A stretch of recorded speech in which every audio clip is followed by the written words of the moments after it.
यंदाच्या नवीन वर्षाची सुरुवात मस्तपैकी लाल चुटूक अशा गाजराच्या हलव्याने झालेली. आता ही गाजराचा हलवा झालेला तर एक नंबरच आणि हा करायलाही एकदम सोप्पा आहे. अगदी घरच्या साहित्यातच तयार झालेला हा मस्तपैकी असा गाजराचा हलवा. यासाठी इथं 1.5 किलो गाजरं घेतलेली आहेत. ती चांगली सोलून, खिसून घेतलेली आहेत. एका कुकरमध्ये तूप घ्यायचं. ते तूप चांगलं वितळलं की नंतर खिसलेलं गाजर त्यात घालायचं. आता हा गाजराचा किस चांगला तुपात परतून घ्यायचा. आता हे चांगलं तुपात परतल्यामुळे गाजराचा हलवा हा छान लागतो.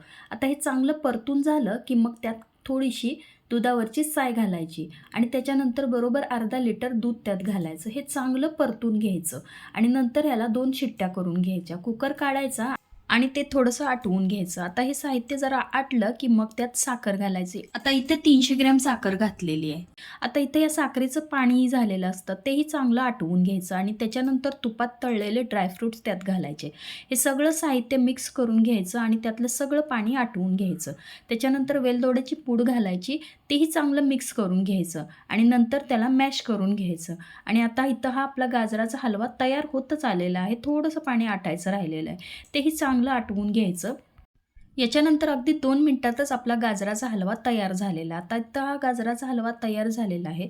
एका वाटीत घ्यायचा आणि त्यात थोडेसे ड्रायफ्रुट्स घालायचे आणि मस्तपैकी सर्व्ह करायचे. आमची तर ह्या वर्षाची सुरुवात अगदी ह्या गोडसर गाजराच्या हलव्यानेच झालेली आहे. हा गाजराचा हलवा चवीला तर एक नंबरच झालेला. नक्की करून बघा.